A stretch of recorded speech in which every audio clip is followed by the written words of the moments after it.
بسم اللہ الرحمن الرحیم۔ آج کا ہمارا سبق ہے عدۃ النحو 20واں سبق الرابع۔ الصنف الرابع أي يكون الرفع بالواو والنصب بالالف والجر بالياء۔ تو اس سے آپ کو پتہ چلے کہ واو جو ہے الف ہے اور یا ہے، تو یہ اعراب بالحرف ہے۔ اعراب بالحرف جو ہم پہلے بیان کر چکے ہیں اس کی پہلی قسم ہے کہ حالت رفع میں واو آئے گا، حالت نصبی میں یہ الف آئے گا اور حالت جری میں یا۔ ويختص، اور یہ اس قسم کے اعراب جو ہے کہ رفع واو کے ساتھ ہو، نصب الف کے ساتھ ہو اور جر یا کے ساتھ ہو، یہ مختص ہے اسماء کے ساتھ۔ ستہ، اس کو خمسہ بھی کہتے ہیں، یعنی اس میں 5 نام آتے ہیں۔ اور مکبرتاً موحدتاً مضافتاً، یہ حال اول ہے، یہ حال ثانی ہے اور یہ حال ثالث ہے، اور یہ قیود ہے اس کے لیے، کس سے؟ اسماء سے، اسماء ذوالحال ہے۔ اور الی غیر یا متکلم، الی مضاف ہے کس کے؟ یہ متعلق ہے مضافتاً کے۔ الی غیر یا المتکلم، تو یہاں تک اس میں وہ 6 اسماء ہیں، 6 ہیں۔ نمبر 1 2 3 4 5 اور 6، یہ 6 اسماء ہیں۔ مکبرتاً، مکبر کے قید جو ہے یہ مصغر نکل گئے اس کے، مصغر کے اعراب جو ہے وہ بالحرکت ہے۔ مثلا ابن ابین، تو ابین کی حرکت ابین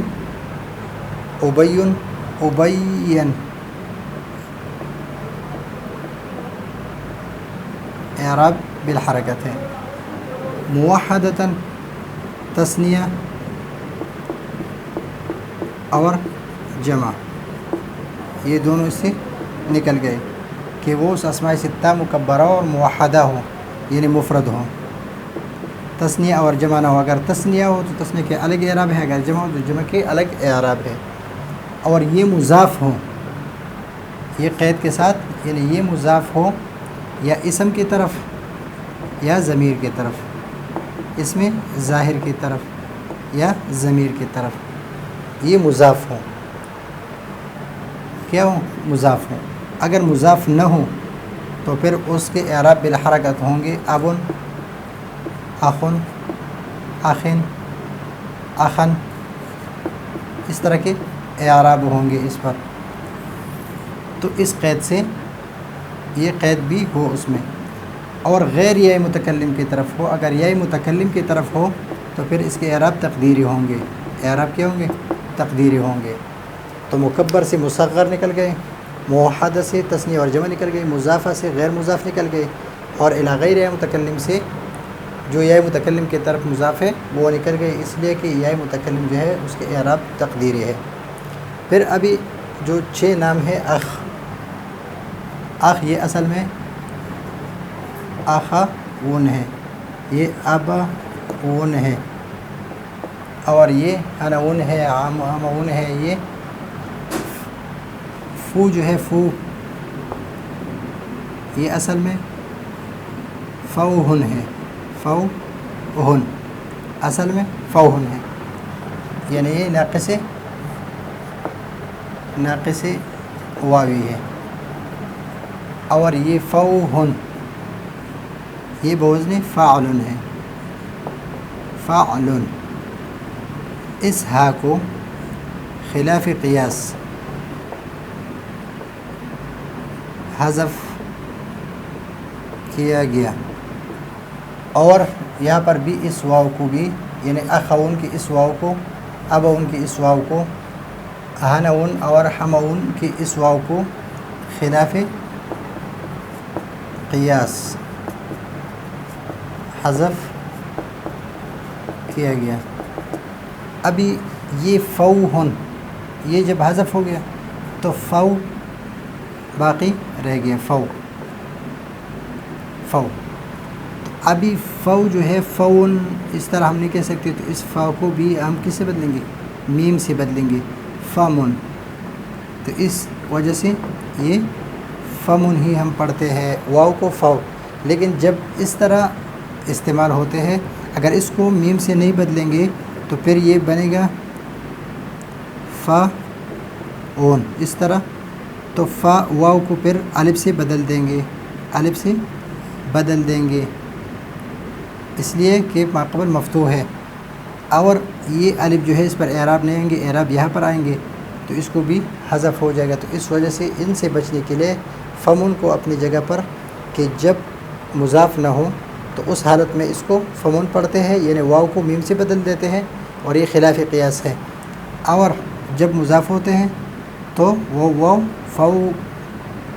فو کا، واو کی وجہ سے اس پر ضمہ پڑھتے ہیں، فو کا، فا کا اور فی کا، یا کی وجہ سے زیر پڑھتے ہیں. تو یہ اسی طرح ہم پڑھیں گے. ابھی زو ہے تو زو اصل میں ہے زو وو زوون، زوون. تو اس واو کو خلاف قیاس یہ حذف کیا. یہ لفیف ہے، یہ اصل میں ہے لفیف مقرون، اس کو حذف کیا. اور یہ مضاف ہوتا ہے کس کی طرف؟ اس میں جنس کی طرف. جس طرح یہ اس میں جنس ہے، اس کی طرف مضاف ہوتا ہے. تو ان ساروں کے اعراب جو ہے جاء، اگر حالت رفع میں ہو، یعنی جب یہ فاعل واقع ہو، خبر واقع ہو، یا کان افعال ناقصہ کے اسم واقع ہو، تو اس کو ہم واو کے ساتھ حالت رفع میں. اگر یہ مفعول واقع ہو تو منصوب حالت نصبی میں الف کے ساتھ، اور اس پر حرف جر داخل ہو تو یہ مجرور ہے یا کے ساتھ. اس پر اعراب بالحرف ہے، یہ اعراب ہے اس لیے کہ الف حرف ہے، واو ہے تو یہ حرف ہے، اور یا ہے تو یہ یا حرف ہے. تو اس وجہ سے اس کو کہتے ہیں اعراب بالحرف. وکذل بواقی، اور اس طرح باقی ہے، یعنی اخو کا، جاء اخو کا، رأیت اخا کا، ومررت باخی کا، جاء ہنو کا، رأیت جاء، اس کو نہیں پڑھ سکتے ہم جاء ہنو کا. اور ہمو کے پڑھیں گے، اس لیے کہ ہمو جو ہے یہ عورت کے خاوند کی جو مرد رشتہ دار ہوتے ہیں، یعنی عورت کے رشتہ دار مرد کی طرف سے ہو، یعنی خاوند کی طرف سے ہو، سسر ہے، دیور ہے، وغیرہ وغیرہ، تو اس کو ہمو کہتے ہیں. اور عورت کی طرف ضمیر جو ہے تو ہمو کے پڑھیں گے. اور ہمو جاء ہمو کے، رأیت ہمو کا، رأیت ہما کا، مررت بحمی کا. اور اس طرح فا کا، فی کا اور فو کا، جس طرح میں نے یہاں پر پڑھا. اور یہ ہے ذو مالن، ذا مالن، ذی مالن. اس طرح اگر حالت رفع ہو تو واو کے ساتھ ہے ذو مالن، اگر حالت نسبی ہو تو ذا مالن، اگر حالت جری ہو تو پڑھیں گے ذی مالن، بذی مالن. جس طرح ذوی القربہ ہے، ذوی القربہ.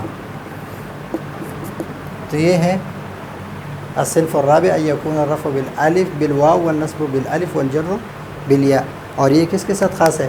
اسماء ستہ کے ساتھ. اور اس کو اسماء خمسہ عام طور پر ذکر کرتے ہیں، ستہ ذکر نہیں کرتے، اس لیے کہ اس میں یہ لفظ جو ہے یہ استعمال نہیں کرتے. مکبرہ ہو یعنی مصغر نہ ہو، موحدہ ہو تثنیہ اور جمع نہ ہو، مضافہ ہو یعنی غیر مضاف نہ ہو، اور یہ متکلم کی طرف مضاف نہ ہو، مضاف ہو لیکن غیر یہ متکلم کی طرف مضاف نہ ہو. اور یہ ہے اس کے میں نے آپ کو پورے تفصیل کے ساتھ ذکر کیا ہے. تو یہ ہے آج کا ہمارا سبق. اگلے سبق کے لیے اجازت چاہتے ہیں. اللہ حافظ.